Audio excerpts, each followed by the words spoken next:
Anda kembali menyaksikan Kompas Petang. Saudara bersaksi dalam perkara dugaan korupsi tata kelola minyak mentah, Komisaris Utama PT Pertamina periode 2019-2024 Basuki Cahayapurnama atau Ahok mengungkap sejumlah kebijakan soal pergantian Direktur Pertamina yang dinilai kurang tepat. Ahok menantang jaksa agar memeriksa petinggi BUMN hingga Presiden saat itu Joko Widodo. Periksa tuh sekalian BUMN, periksa tuh Presiden bila perlu. Kenapa orang terbaik dicopot? Basuki Cahayapurnama atau Ahok memenuhi panggilan sebagai saksi dalam sidang dugaan korupsi tata kelola minyak mentah dan produk kilang di PT Pertamina periode 2018-2023 yang digelar di Pengadilan Tipikor Jakarta Pusat Selasa pagi. Komisaris Utama Pertamina periode 2019-2024 itu mengatakan akan bersaksi apa adanya. Ia membawa dokumen yang diperlukan dan disimpan di dalam ponselnya. Salah satu pernyataan Ahok yang mencuri perhatian adalah soal terbatasnya wewenang Dewan Komisaris dalam menindak direksi yang bermasalah saat jaksa menanyakan soal dua mantan direksi, Joko Priyono dan Masud Hamid. Ahok bahkan menantang jaksa untuk memeriksa pihak yang lebih tinggi, yaitu Menteri BUMN dan Presiden saat itu Joko Widodo. Saya pikir BUMN ini keterlaluan. Mencopot orang yang bukan meritokrasi. Kenapa orang yang mau lakukan, saya lakukan, dicopot. Ini orang terbaik Pak Joko itu. Makanya saya tulis dicopot. Makanya saya selalu bilang sama Pak Jaksa, kenapa saya mau lapor ke Jaksa? Ya. Periksa tuh sekalian BUMN, periksa tuh Presiden bila perlu. Kenapa orang terbaik dicopot? Selain itu, Ahok juga menjelaskan alasan dirinya mundur dari Pertamina lantaran tak sejalan dengan Jokowi. Mulai dari penolakan Jokowi saat Ahok meminta jabatan Direktur Utama Pertamina hingga penolakan sejumlah usul yang Ahok sampaikan. Bapak Presiden, kalau Anda betul-betul mau saya perbaiki Pertamina, kasih saya jabatan dirut atau enggak sama sekali. Dan ketika usulan saya ditolak soal subsidi segala macam, program tidak lakukan, saya nyatakan saya mundur. Saya bukan kejar gaji, bukan kejar jabatan. Saya kejar legacy untuk memperbaiki Pertamina kok. Kalau Anda nggak sepakat dengan saya, walaupun Anda Presiden, saya berhenti. Oke, cukup. Itu saya lakukan, Pak. Sudah. Keterangan itu disampaikan saat bersaksi pada sidang pemeriksaan kasus dugaan korupsi tata kelola minyak mentah dan produksi kilang pada periode 2018-2023 yang menyeret 9 terdakwa, salah satu terdakwa merupakan pemilik manfaat PT Navigator Katulistiwa Muhammad Keri Adrianto Riza yang merupakan putra Riza Khalid. Dan tersangka lain Direktur Utama PT Pertamina International Shipping Yoki Firnandi, Vice President Feedstock Management PT Kilang Pertamina International Agus Purwono, hingga Direktur Utama PT Pertamina Patraniaga Rifa Siahaan. Tim Liputan Kompas TV. Presiden ke-7 Republik Indonesia Joko Widodo disinggung dalam sidang kasus korupsi. Kali ini dugaan korupsi tata kelola minyak mentah dan produk kilang di PT Pertamina periode 2018-2023. Lalu apa arti pernyataan Ahok di muka sidang yang disampaikan Basuki Cahayapurnama atau Ahok? Kita bahas bersama Valdo Maldini, politisi Partai Solidaritas Indonesia (PSI) dan juru bicara DPP PDI Perjuangan Guntur Romli. Selamat petang Mas Valdo, selamat petang Mas Guntur. Selamat petang, Elona, Mas Guntur, semuanya. Assalamualaikum. Mas Valdo, apa tanggapan Anda? Nama Jokowi disebut dalam sidang, bahkan Ahok bilang kalau bisa diperiksa saja. Iya, pertama kami kira kita harus jernih ya, membedakan opini politik dan mekanisme hukum. Karena kasus korupsi yang terjadi itu ya domain penegak hukum, bukan panggung debat persepsi. Karena kita ini negara hukum, yang bicara tentu alat bukti Mbak, bukan emosi. Yang kedua, Pak Jokowi ketika menjadi presiden, ya bukan pengelola operasional Pertamina gitu. Tidak ngurus tender, tidak ngurus kontrak, apalagi yang namanya transaksi. Pertamina adalah BUMN yang punya direksi, komisaris, audit internal, bahkan pengawasan.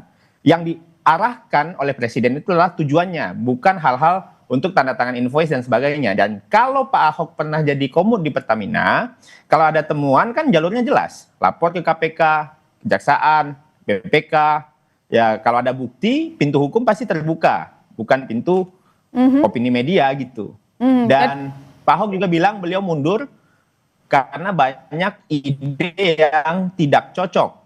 Ya, kalau tidak cocok ide itu kan normal, Mbak, di dalam proses organisasi, apalagi Pak Ahok pernah di birokrasi. Tapi tidak otomatis ada kasus korupsi yang dalam hal ini sedang diuji.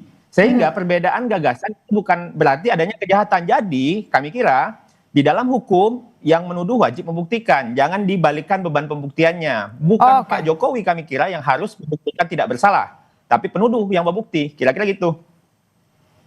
Oke, baik Mas Guntur. Jadi menurut Mas Guntur sendiri ada motif apa seorang Ahok menyebut nama Jokowi? Tadi kan disampaikan oleh Mas Faldo, ya kalau ranah hukum jangan pakai ranah emosi dong. Ya, Pak Ahok itu kan bersaksi di pengadilan.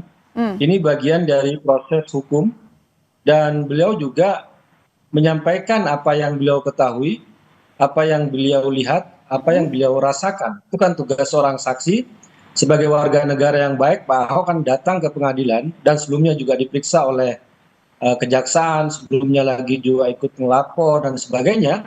Tapi pada intinya, seorang saksi di pengadilan kesaksiannya dilindungi oleh undang-undang, dan kan Pak Ahok juga menyampaikan jika perlu. Jadi kan beliau menyampaikan bahwa ada persoalan komisaris utama memiliki batasan untuk memberikan evaluasi dan menindak direksi-direksi yang dianggap tidak bertentangan atau tidak bagus lah ya. Kemudian di situ kan juga mengisahkan ternyata ada bypass dari direktur utama kepada BUMN. Jadi beliau hanya menceritakan soal struktur perintah, soal komando. Tapi dalam sidang itu kemarin Bang Ahok juga menyampaikan soal beda pilihan politik dengan Jokowi. Kenapa itu perlu disampaikan dalam sidang, Mas Guntur? Karena Pak Ahok di situ kan masalah kebijakan pengelolaan Pertamina. Kan Pak Ahok juga mengaku bahwa beliau itu karena keterbatasan wewenang sebagai komut, beliau itu ingin menjadi dirut utama agar melakukan pembenahan. Tapi itu yang tidak tidak dikabulkan oleh Pak Jokowi pada waktu itu. Kemudian juga terkait dengan subsidi. Kalau Pak Ahok kan ingin subsidi itu biar tidak dihambur-hamburkan uang, bukan kepada barang, bukan kepada minyaknya, tapi misalnya subsidi yang tepat kepada orang-orang yang memang memerlukan. Pak Ahok kan mengusulkan subsidi itu menggunakan voucher misalnya, diberikan kepada orang-orang yang memang berhak mendapatkan subsidi tersebut. Masalahnya sekarang yang subsidi sekarang kan siapapun bisa menikmati BBM bersubsidi. Ini yang juga sering dikritik oleh Pak Ahok, itu yang menyebabkan kebocoran dari anggaran negara, gitu Mbak. Jadi ada motif politik tidak kira-kira pernyataan seorang Ahok di persidangan? Singkat saja, Mas Guntur.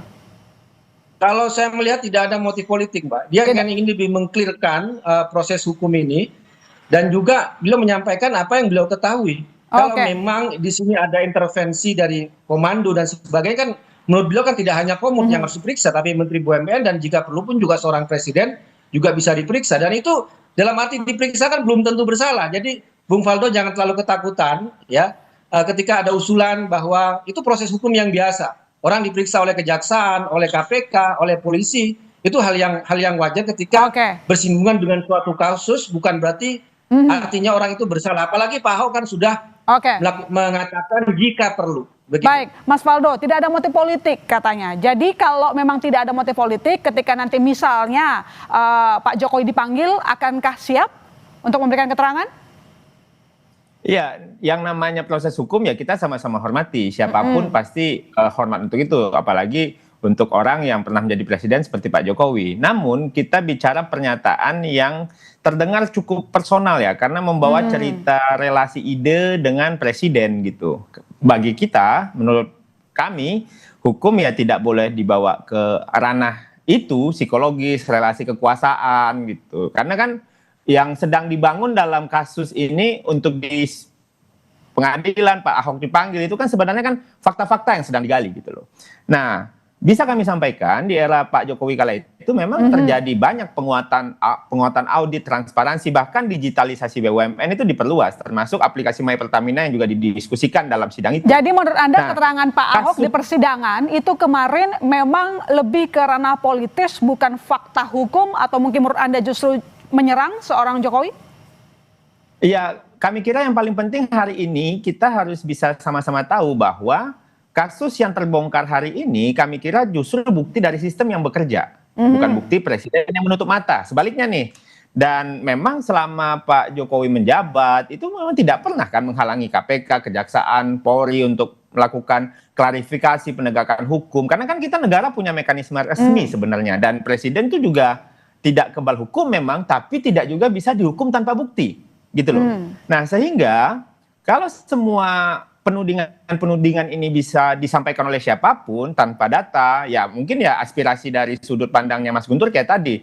Tapi kan kita akan membuat negara kita menjadi arena prasangka gitu loh. Nah, kita sama-sama perlu nih menjaga agar penegakan hukum, pemberantasan korupsi itu tetap beradab dan profesional. Melawan korupsi tidak boleh dengan cara mengorbankan keadilan juga. Terlepas dari itu, kita tunggu aja. Oke, Mas Guntur, kalau kata Mas Faldo ini, kalau kita ringkas ini lebih maksudnya politis, bukan soal fakta hukum. Dalam beberapa kasus korupsi, baik di kejaksaan, itu kan memang selalu disebut nama Jokowi sebagai presiden. Kalau kita bicara soal fakta, ini kan fakta komando. Misalnya dalam kasus misalnya Nadiem Makarim, ya. Sebelumnya juga kasus apa itu? Beberapa kasus memang menyebut ini bicara soal fakta hierarki komando. Bicara soal BUMN, maka di atasnya adalah Kementerian BUMN. Di atasnya Kementerian BUMN itu adalah presiden. Jadi ini bukan istilah ingin memframing sebuah politik, tidak. Tapi kita bicara soal fakta, komando, hierarki, perintah, instruksi, dan sebagainya. Misalnya ketika Pak Ahok sudah melaporkan beberapa temuan-temuan, juga menyampaikan ide-ide ya kepada Pak Presiden, kemudian tidak dilaksanakan. Ini kan bisa diceritakan di pengadilan. Tapi kan ini bukan suatu hal yang menjadi kesalahan atau temuan pidana, tapi ya dia bercerita tentang apa yang dia ketahui. Menurut saya kalau memang tidak bersalah, tidak perlu ketakutan ya ketika namanya disebut, itu kan, apalagi hanya untuk diperiksa, tidak perlu defensif berlebihan. Kalau menurut saya memang tidak bersalah. Tapi bicara fakta, ini fakta kok. Hierarki komando itu jelas. BUMN di atasnya siapa, di atasnya BUMN itu juga siapa. Nah, dalam pemeriksaan temuan tindak pidana untuk perlengkapan berkas kan memang itu juga harus diperiksa. Jadi Mas Guntur tadi kan mengatakan sistem komando. Kalau sistem komando berarti memang seharusnya Jokowi diperiksa. Ya kalau kita bicara soal suatu kasus misalnya, ya sampai ke atas, sampai ke bawah, jangan sampai yaitu hukum hanya tumpul ke bawah, tumpul ke atas tapi tajam ke bawah, kan kita tidak ingin seperti Mas Faldo, kejadiannya. Menurut Mas Guntur harusnya ya karena ini sistem komando, Jokowi harus diperiksa. Oke, tampaknya kami masih harus memperbaiki soal teknis. Jadi memang Mas Guntur tidak ada unsur menyerang personal, begitu itu tidak ada. Semua memang soal fakta hukum yang seharusnya memang presiden sebagai kepala dari BUMN ataupun menteri harus diperiksa dalam kasus korupsi ini. Dalam kasus Mbak, ini yang melibatkan BUMN atau apapun namanya, jadi kejaksaan atau KPK, memang nama Pak Jokowi yang sering disebut. Disebut ketika itu untuk melengkapi suatu gambaran, suatu kasus atau suatu cerita. Misalnya saya contohkan dari kasus Nadiem, kasus SDP, kasusnya Joni Plate dan lain sebagainya kan selalu disebut. Tapi apakah ketika disebut nama itu sebuah kesalahan atau ada dugaan tindak pidana? Ya enggak juga gitu loh. Kan ini untuk melengkapi namanya cerita ya. Atau bangunan. Baik, saya ke Mas Faldo, gitu. Mas Guntur. Mas Faldo, tadi disampaikan ini kan bentuknya komando. Jadi sudah seharusnya dong seorang Jokowi saat itu menjabat sebagai presiden untuk ikut diperiksa. Dan dia mungkin tahu soal kasus ini. Iya, sebenarnya kan yang paling penting itu kan juga salah satunya adalah kita harus meletakkan bahwa Pak Jokowi itu bukan objek rumor gitu, tapi memang pernah menjadi kepala negara yang bekerja dalam sistem hukum. Jadi kan kita sama-sama jaga semangat anti korupsinya, tapi jangan rusak logika hukumnya. Sekarang gini deh, kita lihat polanya ya. Banyak kasus hukum, ekonomi, konflik elit, bahkan ujung-ujungnya nama Pak Jokowi yang diseret gitu. Padahal seringkali nih yang diperiksa itu ya direksi, pejabat teknis, menteri, atau bahkan pengambil keputusan yang sangat operasional dan bukan presiden, Mbak Ilona. Nah, karena kita lihat kan ini menunjukkan beberapa hal bahwa memang Pak Jokowi pernah menjadi simbol kekuasaan, jadi semuanya dikaitkan dengan beliau. Ada kecenderungan juga mempersonalisasi masalah sistematis atau sistemik agar kelihatan politis dan dramatis, kalau menurut saya. Sehingga kalau setiap masalah ditarik begitu, yang rusak bukan hanya reputasi orang, tapi logika kita bernegara. Jadi kita itu jadi bisa lupa bahwa hukum itu bekerja itu ada strukturnya, bukan simbolisasi. Jadi Ahok terlalu personal, terlalu dramatis keterangannya kemarin, Mas. Karena menurut saya belakangan ini terjadi ada pola-pola begitu. Tapi terlepas dari itu, kita sama sesama masyarakat kita waras saja melihat persoalan ini. Memang kalau seandainya proses penegakan hukum ya kita kawal, ya kan. Tapi kalau seandainya ada yang ngomongnya agak kesana kemari, ya kita anyepin aja, ya udahlah, yang penting kita jelaskan gitu loh Mbak, bahwa sistem hukum itu bekerja di Indonesia, apalagi di era pemerintahan Pak Prabowo dan Pak Gibran seperti sekarang. Oke, Kuat jadi sekali. jadi Mas Guntur, kalau Anda sendiri yakin, optimis bahwa nanti Jokowi bisa diperiksa sesuai dengan keterangan dari seorang Ahok? Ya kalau saya sih nggak optimis Mbak, karena apapun kasus korupsi misalnya yang di situ disebut nama Jokowi ya selalu tidak ada tindak lanjut ya. Ataupun Jokowi dengan menantunya dengan Bobi kan berapa kali juga disebut misalnya di pengadilan. Tapi menurut saya begini, kalau ini menjadi alasan yang aneh atau personal, kalau nama Jokowi itu hanya disebut dalam suatu kasus. Tapi kalau dalam beberapa kasus ya, ini bukan mengatakan bahwa Jokowi pasti bersalah atau melakukan tindak pidana korupsi, enggak ya. Tapi ini kan cerita atau pengakuan atau kesaksian dari orang-orang katakanlah yang diperiksa dalam suatu kasus dan banyak kasus.